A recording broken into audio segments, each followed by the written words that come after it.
E aí, general, faça um excepcional dia. William Bellini por aqui, bora transbordar sobre a chave 28, desbloqueio dentro do SPR 40 chaves? Muito poderoso isso aqui, hein? Muito poderoso. E o Pablo começa falando das teclas Ctrl, Alt e Del. Se você, como eu, vem lá do mundo da informática e já usou muito o Ctrl Alt Del, que esse bendito desse Windows gosta de uma cor azul que eu nunca vi igual, tá ok? Vivia bloqueando, travando, hoje trava muito menos, tá ok? Mas travava muito mais e aí a gente usava o Ctrl Alt Del. Então o que nós temos aqui? O que é o desbloqueio? O desbloqueio veio disso daí que ele mexia muito com informática, o Ctrl Alt Del. Então o que ele entendeu? O que é o Ctrl Alt Del? O que é o desbloqueio? É quando você assume o controle, altera o significado e deleta a energia que estava usando no passado e começa a produzir no agora. Volta, volta, volta. É quando você assume o controle. Ctrl, pressionei Ctrl no computador. Altera o significado. Alt, Alt de altera. Ctrl Alt. Então, assumi o controle, alterei o significado. E o que eu faço? Del, eu apago a energia que eu estava usando no passado. E eu começo a produzir a partir do agora. Ou seja, paro de viver tanto lá e começo a viver agora. Ressignificar não é apagar. Eu queria tanto apagar todas as minhas lembranças negativas. Cara, se você fizer isso aí, é como se fosse uma lobotomia. Não será a mesma pessoa. Você chegou até aqui por conta dos perrengues que você passou. Então, ressignificar não tem a ver com apagar. É dar um novo significado, uma nova roupagem, um sentimento diferente para aquilo. E a grande sacada aqui é quando eu precisar acessar aquilo, eu vou acessar aquilo novamente sem sentir aquelas mesmas coisas. Eu olho de novo para aquele filme, cara, não é a mesma coisa mais. Aquele sentimento daquele menino, daquela menina que estava lá atrás já foi embora. Não são os anos que te dão maturidade. Olha que interessante. São os danos emocionais. Esses danos emocionais me deixam mais forte. Podem me deixar mais forte. Podem me deixar mais revoltado ou podem me deixar mais fraco. E não é assim. A mesma coisa acontece com 100 pessoas. Nós temos aí 3 quartis. Algumas pessoas ficam muito mais fortes e algumas não. Eu me atrevo a dizer pouquíssimas ficam fortes com relação a isso daí. Outras, muitas, ficam muito revoltadas. Nossa, como ficam revoltadas. E a maioria fica muito fraca.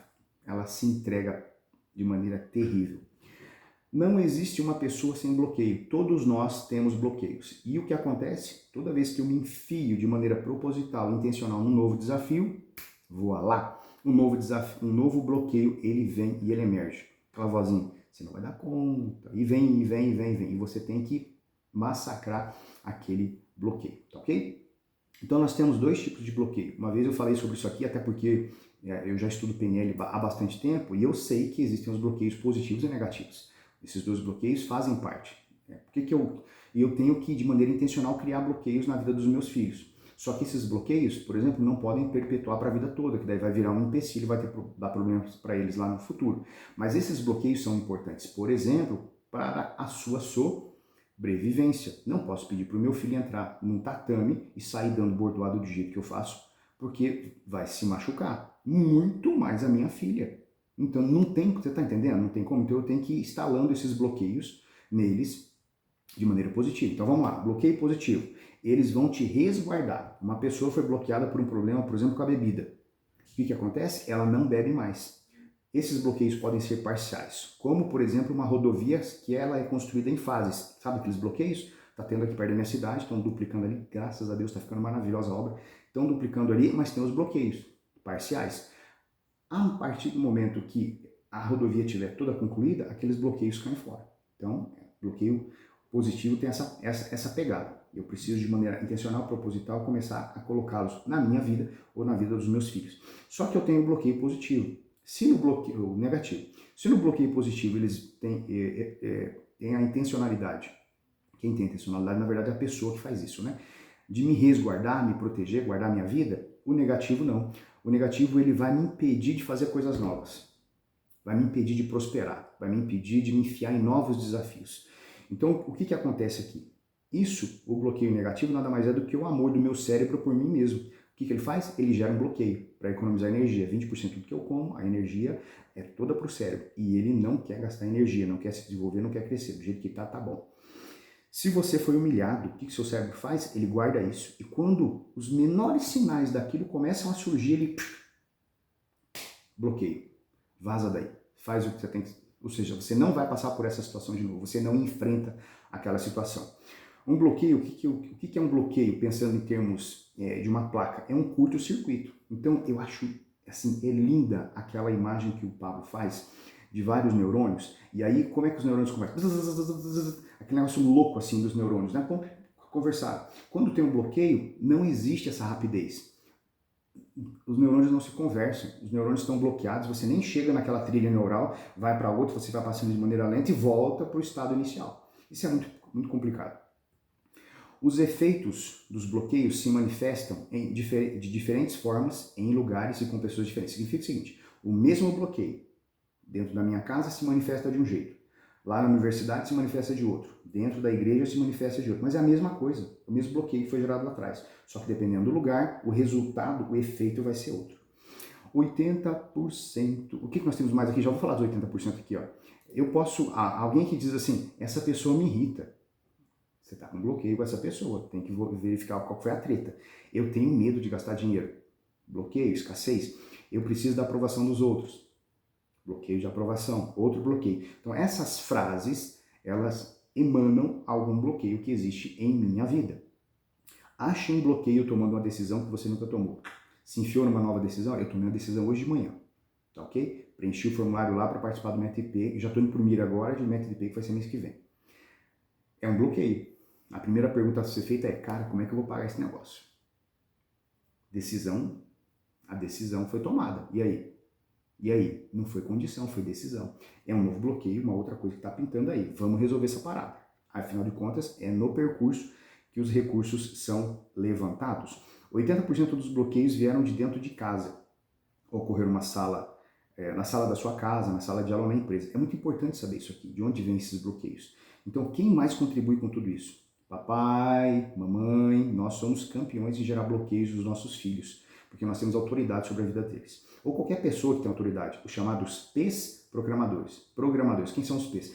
Pai, padrasto, pastor, padre, político, professor, ô galerinha dos P's aí. Criamos bloqueios constantemente na vida das crianças. Quem é mais abusador? Isso aqui é forte, hein?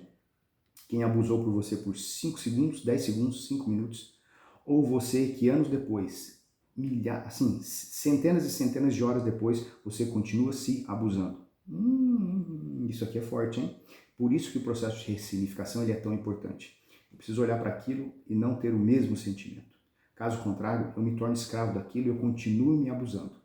Ó, palavra de quem sofreu abuso quando criança aqui. Então, quando eu converso com as pessoas, é muito legal fazer com que elas entrem no processo de ressignificação. E com essas ferramentas aqui, a gente se torna cada vez mais assertivo nesse quesito. O que mais nós temos aqui?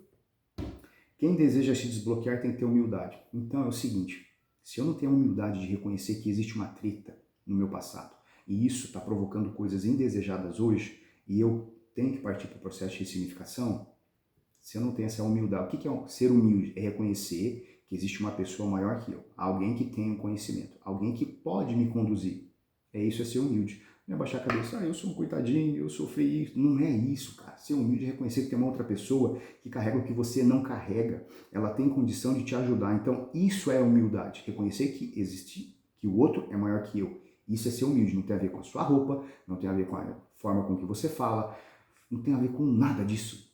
Tem a ver com reconhecer o outro como tendo algo que eu não carrego. Logo, me ensina, me ajuda a chegar nesse ponto. Nossa, isso é humildade. Então, quais são os nossos principais bloqueios? De aprendizagem, de escassez, de autoimagem, criatividade, necessidade de aprovação, paternidade, religiosidade, procrastinação. Cara, é muito bloqueio. É muito bloqueio que a gente tem na nossa vida. Nós temos que começar de maneira humilde, procurar pessoas que entendam disso e a gente poder se desbloquear. Isso aqui é forte, hein? Essa geração é a mais perturbada de todas, onde vamos encontrar muitos problemas psiquiátricos. Sabe por quê? Porque as pessoas não se relacionam mais. Eu não sei você, mas quando eu tô na rua, sala de aula, a galera não larga desses telefones. Não larga desses telefones. Então, todo mundo virtual, assim, esqueceram do mundo real aqui. Real, né? Não vou nem entrar nessa parada da Matrix, mas o mundo real aqui. Não existe mais relacionamento. Os relacionamentos são tão, assim, tão sem sentido, né? e aí a gente vai acabar com problemas bem sérios. Eu me preocupo muito com os meus filhos e com o excesso de utilização de tecnologia por conta deles. Tanto é que, nesse sentido, sou bem rigoroso mesmo e não tem conversa.